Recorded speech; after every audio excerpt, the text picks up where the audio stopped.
Welcome back to Thank A Songwriter. My name is Rusty Gaston. I am the CEO of Sony Music Publishing Nashville. This is our opportunity to have Hall of Fame conversations with some of the most successful songwriters in Nashville and beyond. This is our chance to say thank you for the people who have created the songs that have impacted our lives and yours, because greatness deserves gratitude. We could not be more excited about today's guest, Trannie Anderson. If you've turned on country radio in the last few years, you have absolutely heard one of her songs. She's one of those writers who can take the simplest idea and somehow make it feel like your entire life story. Every lyric feels lived in, every hook, well, it hits you in the gut. It's the kind of writing that makes you remember why you fell in love with country music in the first place. She's a Texas native, a soon-to-be mother, and 1/3 of the songwriting trio, the Heart Wranglers. Today, we talk about how she got here, how her faith and her friendships show up in her writing, and what it's really like being part of this new wave of women shaping country music today. She's honest, funny, and humble. Please make her feel welcome, and let's get into it with Trannie Anderson. Rusty, thank you for having me. Ma'am, the idea behind the podcast and Thank A Songwriter was to create a space for Hall of Fame conversations with legendary songwriters, but to be able to share gratitude for greatness. But it was so important to us that we wanted to create space during each season to celebrate and highlight a songwriter whose career is just red hot. Yeah. And you may not be in the Songwriters Hall of Fame yet, but you are on your way to one day being there, and it is going to be incredible. But you have so much going on in your career. I think it's important right now that you take a deep breath and just exhale, because you have so much going on, from writing songs every day, being a fantastic wife, about to be a mother. Tell us about it. Well, how is it going right now? Taking a breath sounds really nice. What you just told me to do, I'm like, yeah, I should do that. Honestly, yeah, it is a really crazy, busy season of life and my career, and it just feels really blessed. And because of that, I just am full of gratitude. And gratitude makes me the Energizer Bunny. Yeah. I really think that that's one of the secrets of life, is when you truly feel gratitude, even when things are crazy, it just gives you an extra amount of energy to get everything done and have joy while doing it. You find if you're looking for things to be grateful for, you will be overwhelmed with how much gratitude you have in your life, and it will just create more and more and more. Yeah. So tell us, you grew up in Texas. Yep. How did you discover songwriting and realize that songwriting was a thing? I love that we have Texas in common, by the way. Yeah, I was born in Dallas, Texas, and my family moved to Waco, Texas, right outside of Waco, Texas, when I was still a baby. And that's where my dad is from. So I'm 3rd or 4th generation Waco. At a super young age, I got really interested in songwriting. And I can't really tell you why, because nobody in my family does that. Neither of my parents are musical, but they play music in the house a lot. And so the radio was constantly on. My parents were constantly playing records while they were making dinner. And we had my grandma's upright piano in our living room. And no one ever played it, but I just was really drawn to it. And so, really from the time I was 6 years old, I was writing songs on a weekly basis and didn't know what to do with them, or I just knew that there was just something in me that was calling me to do that. Yeah. And in hindsight, I think it was just the Lord's plan for my life. I started writing a lot of Christian music when I was 8, and there was a person that my family was friends with named Gary Rhodes, who his son and I were growing up together and going to school together. And my mom mentioned to him that I was writing songs. So he started giving me songwriting lessons at that age. And he had won Dove Awards and had actually been a songwriter for Word Music Publishing because it started in Waco, Texas. Yeah. So he already had some really cool connections in Nashville and was able to tell me at a really young age that this existed and I could do this someday if I wanted. Yeah. So that can't be an accident. That seed was planted in me so early. You're right. Yeah. So he helped me make an EP when I was like 12, and I was playing at all the churches and coffee shops around town, even at that age, just like sharing my songs with people and falling more in love with it. And then Nashville became a place that I started going to in high school, college, and then the plan was to move here after that. I love it. Man, when songwriters start having success at the level you are, there's so many people that would just assume, well, you just showed up here and started just like cranking out all these hits and how easy it was. But I love the story of your hustle and how hard you work. What were some of the things you did before you moved to Nashville? What were the things you were doing in Nashville to support your songwriting dream before all these hits started flooding in? I am really glad that I did take Nashville trips before I officially moved here, because I think that gave me healthy expectations of it not happening overnight. And for it to be some random door that opened at some random time. When I moved here, I fully expected to work multiple part-time jobs and just make it work until the door opened for me. And so I was really fortunate to have a friend that I met in college at Baylor. I went to Baylor for college and majored in entrepreneurship, loved it. And I ended up using that degree for what I ended up having as a part-time job or full-time job for a minute in Nashville. But I moved in with this family whose daughter I was friends with at Baylor. And I still don't understand why they did this, but they offered to have me live with them for free for a year. Wow. And That's I was another like, just God opening a door. Yes. Gratitude. Truly. And I was like, are you sure you want that? And so, yeah, I had a place to sleep and live and a family.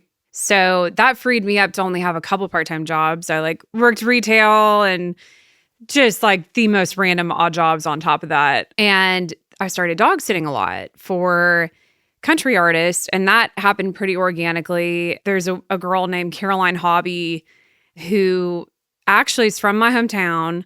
And at the time she was in Runaway June.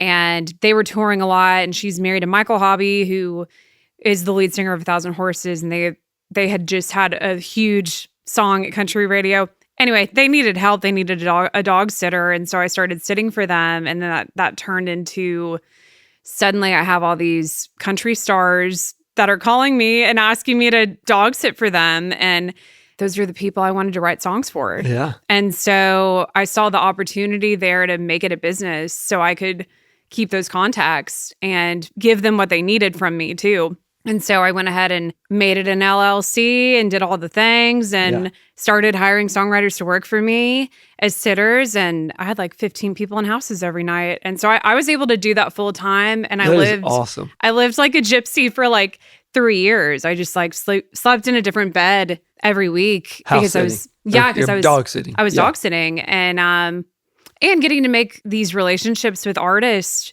that I write songs for, half of them now, which is really funny. That is so awesome. Yeah. Because, but you hustle to find a way just to be in the proximity of the business you want to be in, the people you want to be involved with. And I just think that story is so important to really show, hey, like you got to have a want to attitude that is willing to do anything and everything and whatever it takes just to be around what you want to be involved in as you are writing songs every day and developing your craft to get into that business to be able to flourish.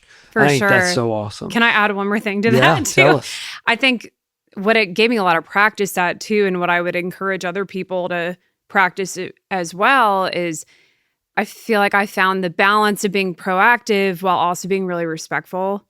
And all of those artists, I wanted to write songs for them someday, but I never talked about my songwriting. I never sent songs or asked anything of them. I just like showed up and did my job and tried to be easy to work with. And because of that, after I started having some success, they all remembered my name and I started writing songs with them. So I had to be patient with those seeds that were planted blooming into flowers.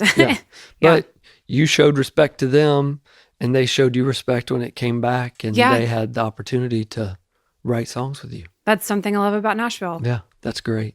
So now you have multiple hits under your belt. Your career is absolutely on fire. Will you share with us, like, what does the typical writing day look like for you, for a female songwriter today in 2025? Yeah. What does that look like? I'll use yesterday as an example. I mean, there is a little bit of a difference week to week, just depending on what artist I'm working with. But first of all, I'm happy to say my publishing home is Sony Music Publishing. Yeah. And I work with Kenley Flynn, who's just incredible. He books my calendar. And so whatever Kenley thought was a great idea for that given day, he has a write lined up for me, usually with a producer and an artist or another writer. And I show up. I've done my homework and I've done my prep work and done my praying for that day. And I'll just show up and try to do my job to the best of my ability. And whatever artist I'm with that day, like however I can serve them the best that day is really my goal. But like yesterday, for instance, I wrote 3 songs yesterday and they were all with different people. Oh, wow. Like I did starts with Josh Keir for something very specific. And then my second write was with an artist named Dylan Marlowe, who's incredible. And we wrote for his project. The afternoon session were a couple guys in from LA that wanted to write that I thought were great connections for me to have that I don't write with usually. And so we wrote something a little more pop leaning. And I'm just kind of open to like whatever organically lands in my lap. Yeah, I love that.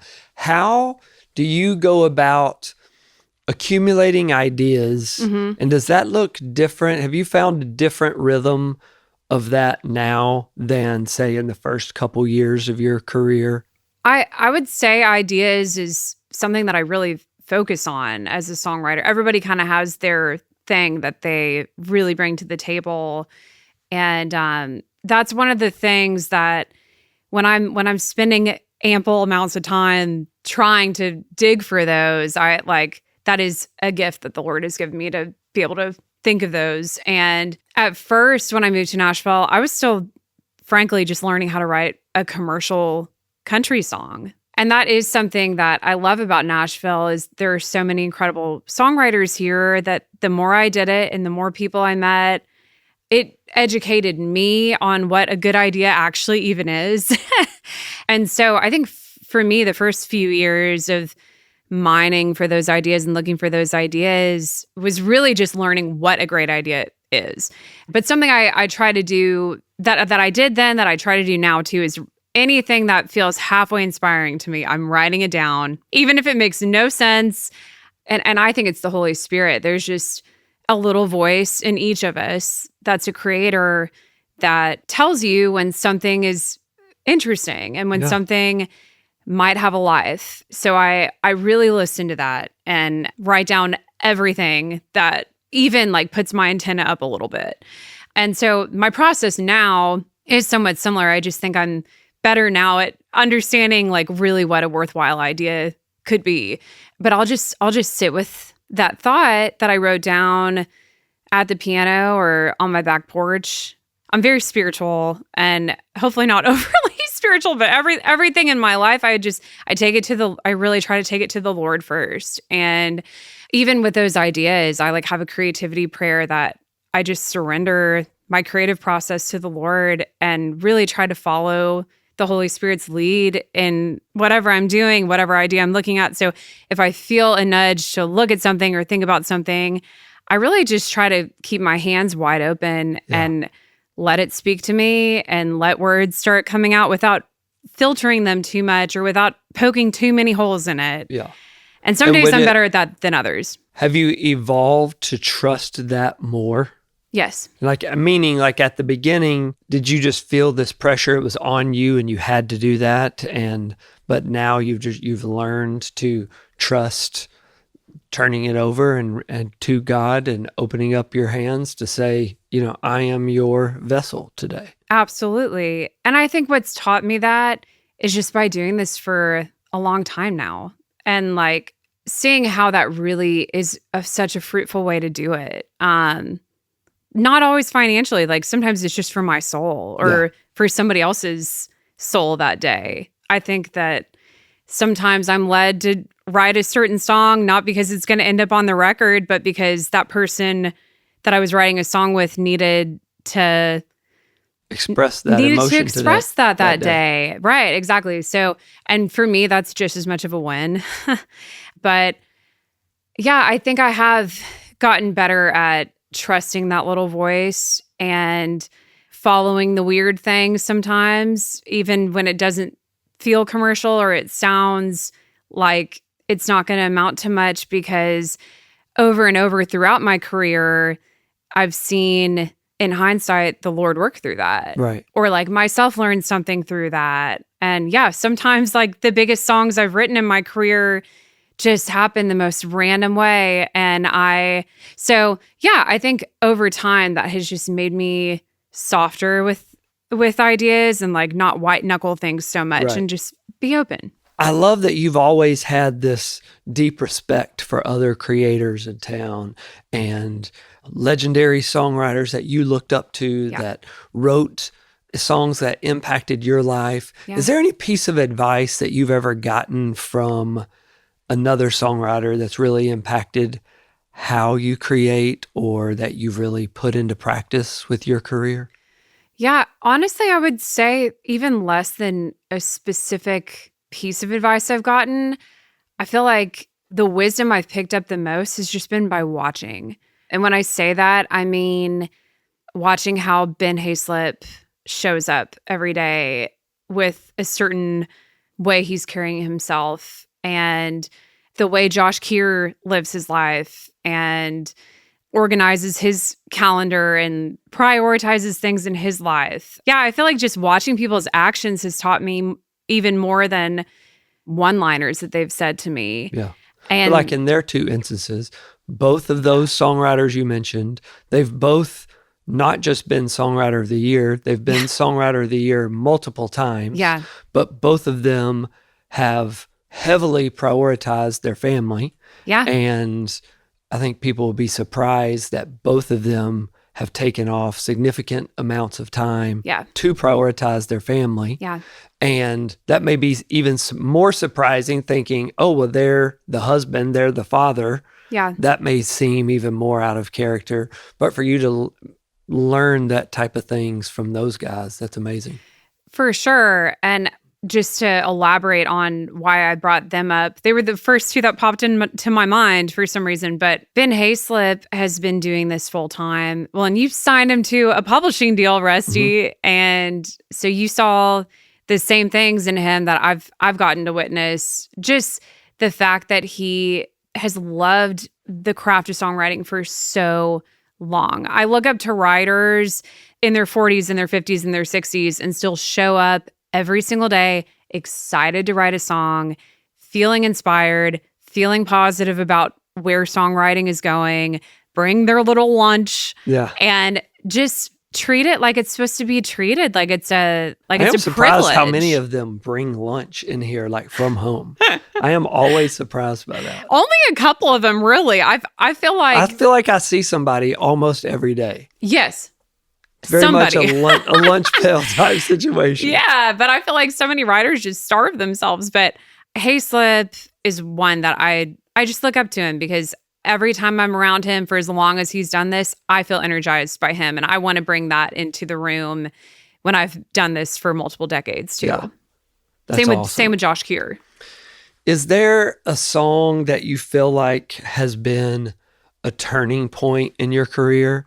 And what I mean by that is not necessarily a hit song, but it's kind of like, and there may be two or three turning songs that were turning points, because it may be something earlier in your career where you wrote something where you realized, oh my gosh, this is actually really legitimately competitive. I thought I was writing competitive songs 3 years ago, but now I know I've done it. And then all of a sudden, fast forward however much time, and then you write a hit song. Like, was there a song or a moment that you felt like was a turning point for you? Yeah. And I'll be honest, I was frustrated in this moment of being in Nashville for 5 years, having signed a publishing deal, which that was on the early side. And I realized that. And I'm so thankful that someone took a chance on me that early. But yeah, when you write songs every day for 5 years and you still haven't gotten a major label cut, it can start to get to you. And I had gotten close and it just hadn't happened. And at the very end of 2019, I got 3 major label cuts in 1 week. It was Hall of Fame with Gabby Barrett. It was another with Adam Doliak. And it was another song. I'm not remembering right now. But, it was Shovel with Walker County. Okay. And that felt incredible to go from no cuts, only a couple indie cuts, to I got 3 major label cuts in a week. And I was like, wow, I think something is happening. And Hall of Fame a couple months later was the first song I ever got to hear of mine on the radio. Oh, that's awesome. And I cried my eyes out in my truck. And that felt like a major turning point for me, confidence-wise, that I wasn't wasting my time. And then the other one I would say was when Heart Like a Truck came out and went to country radio and rung the bell. And that just, it was everything that I had dreamed about coming true. Yeah. What part of having your first hit was everything you thought it was going to be? Yeah. And what part of experiencing that first hit was nothing like you expected it to be? Well, I'm definitely someone who loves working hard, and I admire people who work hard. And that's who I'm rooting for, are the people who work hard and have a good attitude. And so having something that's a milestone way out in front of you, and for me, that was having a song at country radio go #1. Yeah. That took 8 years for that to happen. And just being able to look back on the journey of that and feel gratitude for the things that other people had done for me, the things I had pushed through that were hard, and the slam doors that I didn't let bother me, and all the things that had to line up for something like that to happen. Just the gratitude that I felt in that moment is what I hoped it would feel like. Yeah. I mean, I've heard a lot of other writers say like, oh, like the first feeling I had was I wanted to do it again. And I felt kind of sad that like it was going to start dropping the next week. And I am thankful that in that moment, I didn't feel those things. I just was on a mountaintop high, like really, really grateful that I got to see my dream come true. And then I guess something that surprised me about it is it wasn't the last time, because it very well could have been. I mean, I'm just so thankful that I've gotten to experience that multiple times now. So now you have started to see success in getting cuts in other type of genres that you're passionate about as well. What do you find, is it a different muscle you're flexing to write songs in a different genre? But also your faith is obviously something very significant to you personally. So writing songs of faith that may land in the Christian industry, is there anything different in, say, writing a song for another genre than there is writing for a country genre? Yes, I would say yes, for sure. But not in everything. I mean, there's a ton of overlap.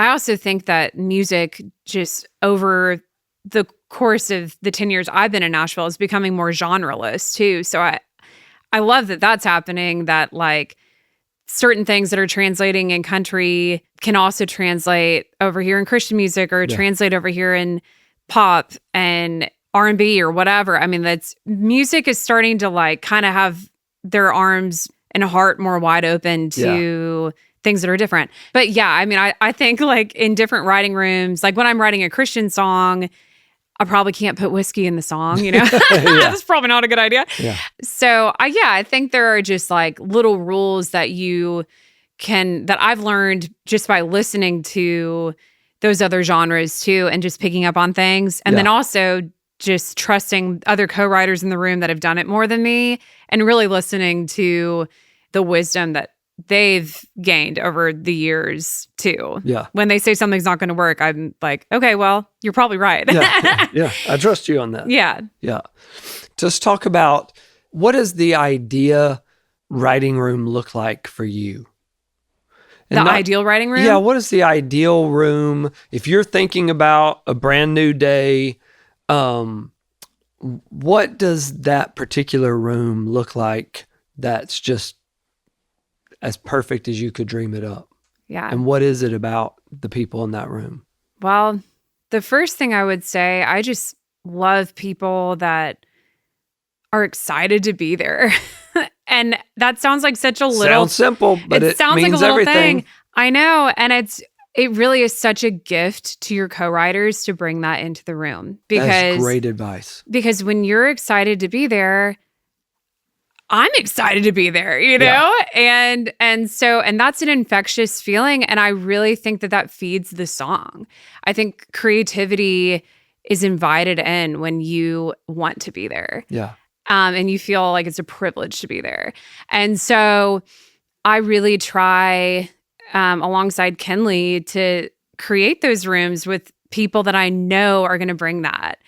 That's, first of all, my dream combo is to have people like that. But I also have such a heart for artists. I love artists. And I really feel like I'm wired to help them dig deeper than they would by themselves, and to be truly their friend and a safe place for them. And so I'm really fortunate that I've gotten to have that friendship with some artists that have exploded in our platform. And so an artist like that is excited and has a story and wants to dig and wants to write the hard thing, that's a dream for me, to be in a room with an artist like that.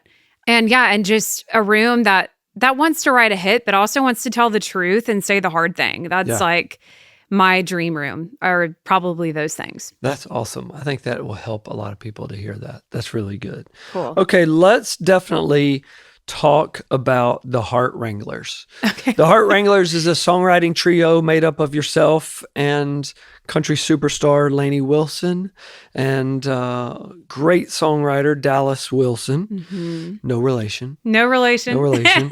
Tell us about the Heart Wranglers and how did this even come to be? Those are truly two of my favorite people in the entire world and two of my closest friends.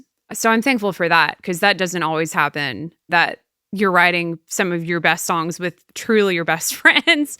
But that came to be for the first time in 2020. We wrote in that combo, and the first song we ever wrote together was Heart Like a Truck. Oh, wow. And I'd written songs with Lainey for a long time before then. I met her in 2015, about 2 weeks after I moved to Nashville. And that's a whole crazy story too, because I had her number in my phone before I even moved to Nashville. It was like, it was given to me a week before I moved to Nashville by a random friend that we had in common named Steven Krause.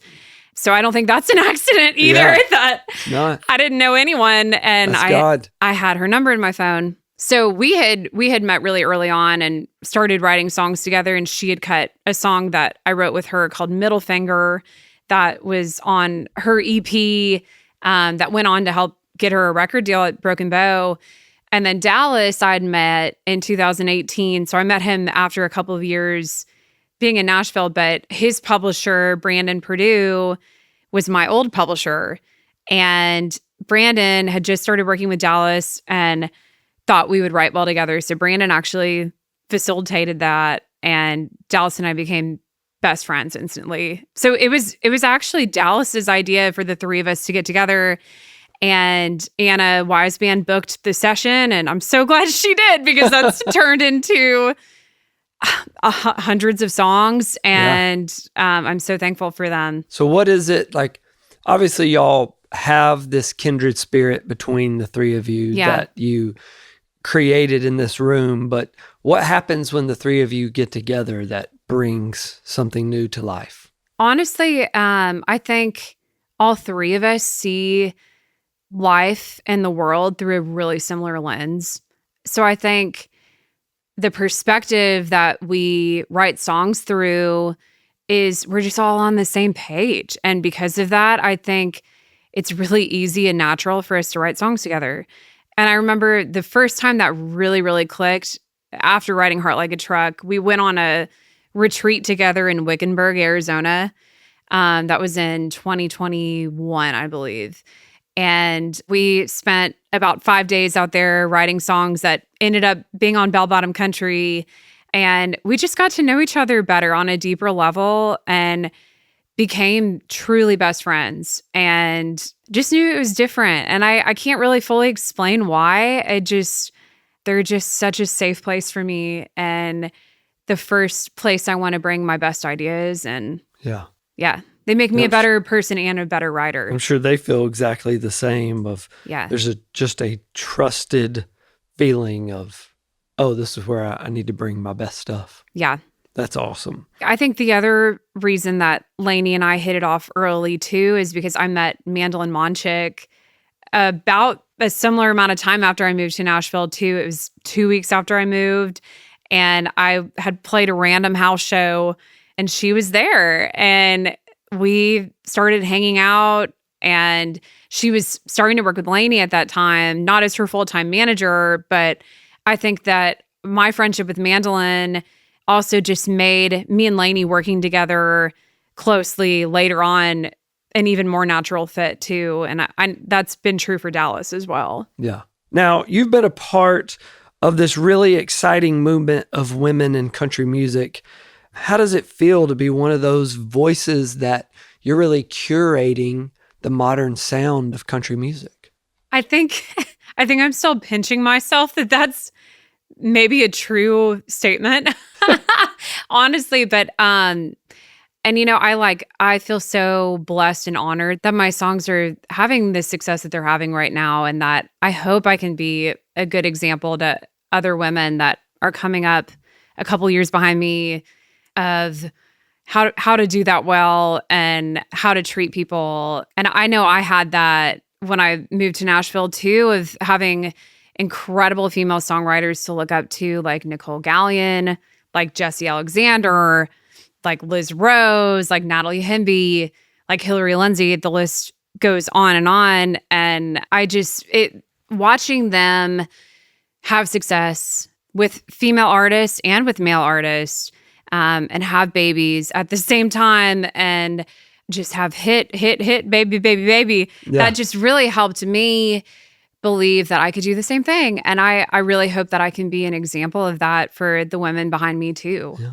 I believe so much that babies bring blessings, and I've heard you say that. So much of this of years I worked with Jessie Alexander, because she pointed out time and time again of, hey, I had this baby and this hit happened. I had this baby and this hit happened. And so you're about to be a mother. Congratulations. Thank you, Rusty. But that brings with it some different emotions that maybe, say, a male songwriter, you may not feel like he may struggle with. Mm-hmm. What does that make you feel? Like, does that stress you out more? Like, help us unpack that feeling in conversation.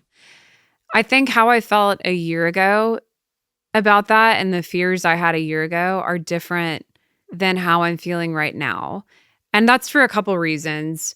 One, just conversations about the fears I was having with other songwriters who've gone through it. And were honestly, those female fears, and male. And were those fears like, oh my gosh, I can't have a baby, all the success will stop. This momentum will come to a halt. Yes, absolutely. That was, at the time, one of my biggest fears was, wow, I've worked every single day tirelessly to be in the position that I'm in, and like by the grace of God, I've gotten to live my dreams. And but building momentum and riding at the level that I'm very fortunate to be riding at comes with a lot of sacrifice, and it's a privilege, but it's a grind. So stepping away from that or having less capacity emotionally and mentally and just time-wise was and still is a scary reality. But I think something that was said to me, my friend Matt Jenkins said this to me about a year and a half ago. I was telling him that I was scared of those things, and I kept using the word less. And he picked up on that, and he said, Trannie, you keep saying the word less, and have you ever considered that sometimes when you bring just a little, the Lord can multiply that in ways that you would have never dreamed of? And that just honestly slapped me in the face in the best way. And after we had our conversation, I went home and I wrote down every example I could think of biblically that the Lord had taken something little and multiplied it beyond what's humanly possible. Right. Like the 5 loaves and 2 fish into feeding 5,000 people. Yeah. There are examples like that all over the Bible. And so that just kind of changed my heart around believing the lie that having less time and less capacity means less blessings. Yeah. That was the first thing that shook those fears loose a little bit for me. The second thing, honestly, I got pregnant really easily the first time and I lost that baby. And I think having a miscarriage really changed my heart in such a massive way. It made me want to actually really be a mom after that happened. And so everything I was scared of, I wasn't scared of it anymore. It was like overshadowed. It's like God help you found a new courage. That's right. It was just overshadowed by the desire to be a mom, to get to hold a baby, and to get to love something that was bigger than me and bigger than my career. Yeah. And so I think even though those fears do cross my mind still, they aren't what my driver anymore. Right. They're in the backseat. And I am just, what's the driver now is that it is a privilege to be a mom. I love that. That's great. Thank you for answering such a vulnerable question. I'm so happy to. So we have talked quite a bit about faith just through comments, but how has your faith influenced what you do today and your career and your ideas and how you approach each day? I love how much we're talking about faith today. I didn't mean to make this entire podcast like Jesus, but that's an incredible question. For me, it drives my creativity because I believe that God is the creator. And so I believe it's in my best interest as a songwriter that reflects creativity to go to the creator and ask him to inspire me and speak through me and be a vessel. Every day before I write, I try to be really, really consistent with that, of just surrendering my creativity and laying it at the Lord's feet every day so that I don't get in the way. I really think that songs and all of this is bigger than the songwriter. I've seen that over and over and over, and I just never want to get in the way of that. I want to be a vessel for that. So that's what I try to walk in and do every day. That's great. Trannie, what is the last song that you heard that made you thought, man, I wish I would have written that? Oh my gosh. Burnett. I like that song a lot. I mean, there's like nothing like super deep about that song. It's just badass. Any of them just make you think that. I love that. So you've had so many great artists record your songs. Is there still that dream artist cut that you're hoping that they still discover one of your songs one day? Who would that be? Yeah. I mean, honestly, anytime I have any artist cut any of my songs, it's a dream cut for me because it's hard to get cuts. But absolutely. I mean, the first people that come to my mind would be like an Eric Church or a Miranda Lambert. or like outside of this genre, I'd love to have Adele cut one of my songs, or like Miley Cyrus, or I mean, I just want to keep growing and keep expanding and earning the trust of different artists that think I can help them tell their story. So I really am so open to anyone who wants to work with me. That's great. All right, Trannie, part of the big mission of the Thank A Songwriter podcast is our concept is we believe that greatness deserves gratitude. And so today we had somebody send in a note and we wanted to share this gratitude with you. Aww. And they said, "Hi, Trannie. I wanted to reach out and tell you how much I love It Won't Be Long. As a mom, that song hit me right in the heart. The lyrics captured that bittersweet mix of pride and ache that comes with watching your kids grow up and finding their way. Every bit of it was just so real. It's the kind of song that makes you stop what you're doing and just feel in the moment. Aww. I can't thank you enough for putting words to a feeling that so many of us carry. Thank you, Leslie." Trannie, what you do is incredibly important, and your songs do have the power to change the world, and your songs are impacting millions of people's lives, and we're so grateful to be a small part of your journey and to get to wave your flag every day. So thank you for being here on the Thank A Songwriter podcast, and we are praying for you and cheering you on and hoping and believing that your very best is yet to come. Thanks. Rusty. Thank you. And thank you for listening to Thank A Songwriter, where we honor the songwriters who have written songs that have impacted our lives. Be sure to follow us at Sony Music Pub in Nashville. Send us your thank you notes, and the next time you listen to a song that impacts your life, be sure to thank a songwriter.